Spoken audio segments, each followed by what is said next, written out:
When people say they want to go into space, what do they typically mean by that? They mean I'm going to be an astronaut. I'm going into space, man. I'm going up there. I'm going up there. Up there, and generally they mean they want to go into orbit.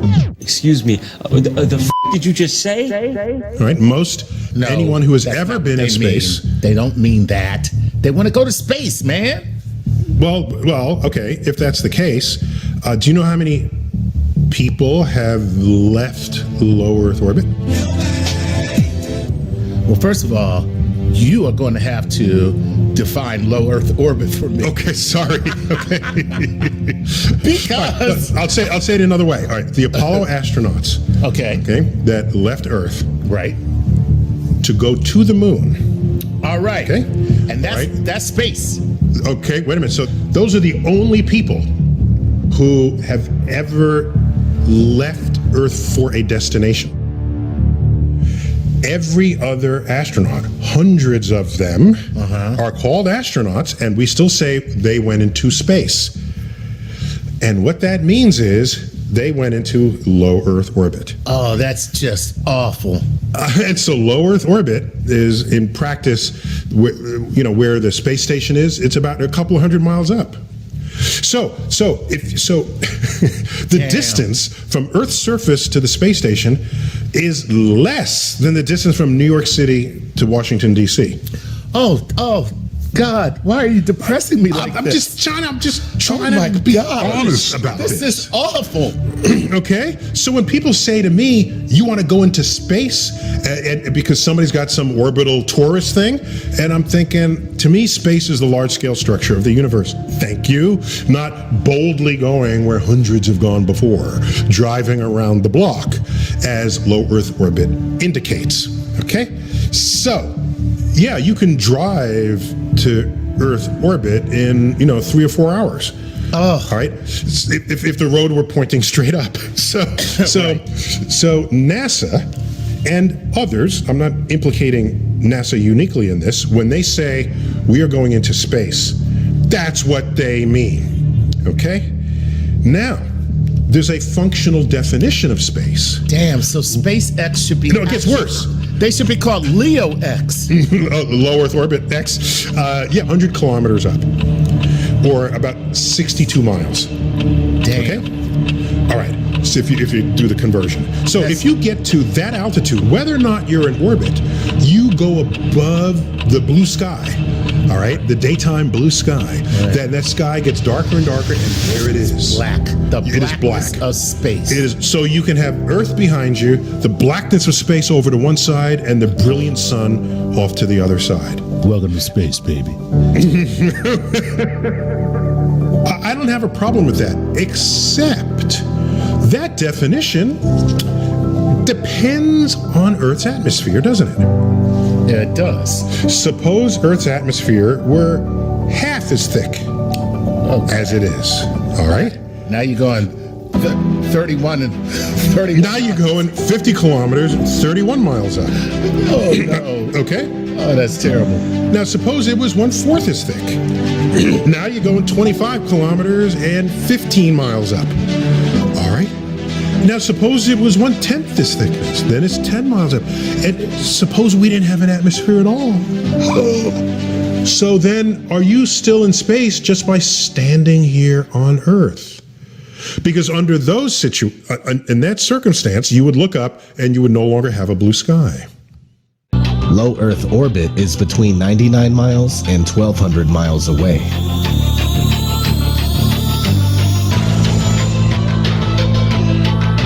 The moon is claimed to be 238,000 miles away. That's a big difference.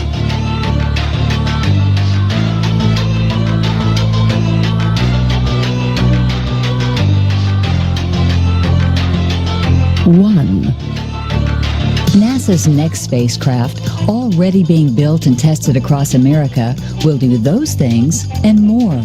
This is the spacecraft that's going to take humans to explore the solar system. It's the next big step for NASA in exploration. Called the Orion Multipurpose Crew Vehicle, or MPCV, this next-generation spacecraft will enable America to explore beyond low Earth orbit. 2. we get further away from Earth, we'll pass through the Van Allen belts, an area of dangerous radiation. But Orion has protection. Shielding will be put to the test as the vehicle cuts through the waves of radiation. Sensors aboard will record radiation levels for scientists to study. We must solve these challenges before we send people through this region of space. 3. Plan that NASA has is to build a rocket called SLS, which is a heavy lift rocket. It's something that is much bigger than what we have today, and it will be able to launch the Orion capsule with humans on board, as well as landers or other components to destinations beyond Earth orbit. Right now, we only can fly in Earth orbit. That's the farthest that we can go, and this new system that we're building is going to allow us to go beyond and hopefully take humans into the solar system to explore. So the moon, Mars, asteroids, there's a lot of destinations that we could go to, and we're building these building block components in order to allow us to do that eventually. 4. The kinds of technologies that we're testing out on space station are definitely helping us with our goals of going beyond low Earth orbit. So we have a really robust exploration program at NASA. 5. And unlike the previous program, we are setting a course with specific and achievable milestones. Early in the next decade, a set of crewed flights will test and prove the systems required for exploration beyond low Earth orbit. How was it so easy to go to the moon in 1969 using this flimsy lunar module?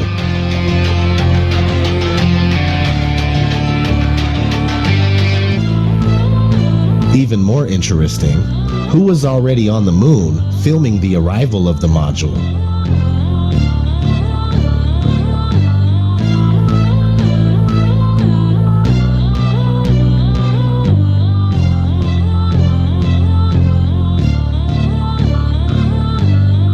Was it the same person who stayed back on the moon and filmed the departure of the module?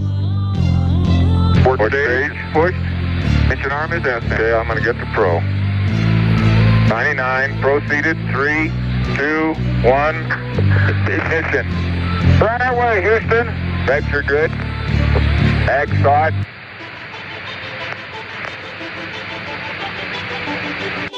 Just wondering. Show us where the International Space Station is, Hubble, etc. Oh, okay. So if the Earth were actually this size, the International Space Station would be orbiting about a half an inch above the surface. And that dude who jumped out of a perfectly good balloon, what's his name? Felix Baumgartner. He would have been about 2 millimeters above the surface of this globe. That's his edge of space jump.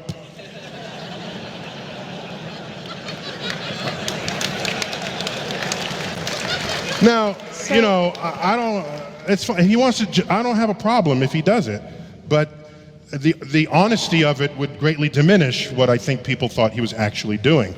And not only that, they made sure to photograph him standing there with a really wide-angle lens, which curves horizontal lines. Right. So in the photo, you see this curvature of Earth's surface, and he said, wow, he's in space, look at that. No, he's not.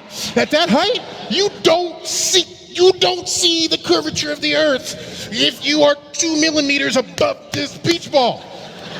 You just don't. That stuff is flat. Any ill effects from the Van Allen radiation belts? No. Now, I'm not sure we went far enough out to encounter the Van Allen radiation belt. Maybe we did. Beginning at an altitude of 1,000 miles and extending an additional 25,000 miles, lay lethal bands of radiation called the Van Allen radiation belts. Every space mission in history with humans on board, from both the United States and Soviet Union, from the first in 1961 to the present, has been well below this deadly radiation field. Mercury, Gemini, Soyuz, Skylab, the Space Shuttle, all maintained altitudes well below 1,000 miles. All except Apollo. I don't know the distance to the Van Allen radiation belt. And if we did, it wasn't a problem. If we were going to encounter it, then we would have had to build the spacecraft and the spacesuit to to not give humans a problem. You don't just build something and hope it works. You study to see what the threats are, the environment is, and then you say, how thick do I have to make the metal on the spacecraft so that going through this kind of radiation or these kind of meteoroids, it won't get hurt. And so then we build it that way. The belts are 1,000 miles to 25,000 miles above the Earth. Then we went right out through them. No effects on your cells? Didn't even know it. I don't think anybody, well, maybe somebody said you went through the radiation belt, but we didn't feel it inside, and we didn't get any, added radiation. This is a group of social criminals. These people in the space program. Nassholes, I call them. Why don't you just put the end to the record in the argument and put your hand on the Bible, swear to God you walked on the moon. Mr. Sibrel, knowing you, that's probably a fake Bible. I'm sorry, Jay. I'm sorry. I could see that how that would affect your Christmas. I made that whole thing up. What? I'm sorry. I guess I just wanted to seem interesting. I guess there's a real danger of that on this show. There's a pressure. Well, yeah, people come out and they've run out of anecdotes, and they just start making stuff up. Yeah. Like that Neil Armstrong guy. Have you seen him on the talk shows? Neil Armstrong, you mean the first man to walk on the moon? Talk about a fish story. Yeah. Man, and they're buying it. Oh, yeah.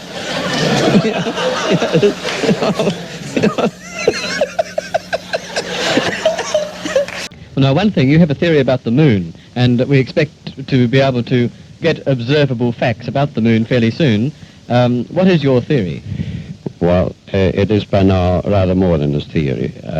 10 or 11 years ago, I stated to various scientists that the moon is not a piece of rock, but it is a plasma phenomenon, cosmic plasma, and that this fact will eventually be confirmed. I made certain predictions which were already confirmed in 1958, and the situation now is coming close to a complete confirmation. What will be the result if you're proved to be correct in your theories? The result will be profound and decisive, because it will give proof that a complete reinvestigation of the laws of nature is necessary. Because if the moon is a plasma, no man will ever land on it. The soft landing attempts will all fail. That means that the mass of the moon is far less than is currently assumed. It's in a different state of energy, and it has far less mass. That means there is no more explanation for the tides. If the moon, for example, had only 1,000th part of its current mass, then the tides would only be 2 inches high under conventional theories instead of sometimes 14 feet. And that means that if it is proved that the moon is a plasma, then all gravitational theories are out, and a new concept of the cosmos and of its laws has to be evolved. Aren't you being a bit adventurous, though, because you know that we're going to be able to test out your theories on the moon fairly soon?